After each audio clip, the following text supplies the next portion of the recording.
pagat, po besoj që do të vazhdojmë të marrim si qeveri në detyrë përderisa kryejm këtë funksion. Sa i përket pagave, ne pagat po besoj që do të vazhdojmë të marrim si qeveri në detyrë përderisa kryejm këtë funksion, por gjithsesi mund të shohim edhe praktikat e kaluara, që po besoj reflektojnë të njëjtën, por mund të sigurohemi.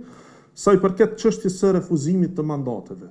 Pra, po ti mund ta pranosh ose mund të bëhesh deputet, e fiton të drejtën e të qenit deputet me rastin e certifikimit, sepse ajo është zëri, e fiton mandatin, por materializimi i mandatit, kushtetuta e parashë edhe një hap të dytë që është betimi i deputetit. Pra, tek atëherë ka materializim. Dhe interpretimet e mëhershme nga gjykata kushtetuese pra tregojnë që në situatën aktuale ku jemi, përkundër certifikimit rezultatit nga KQZ, aktualisht nuk ka kuvend.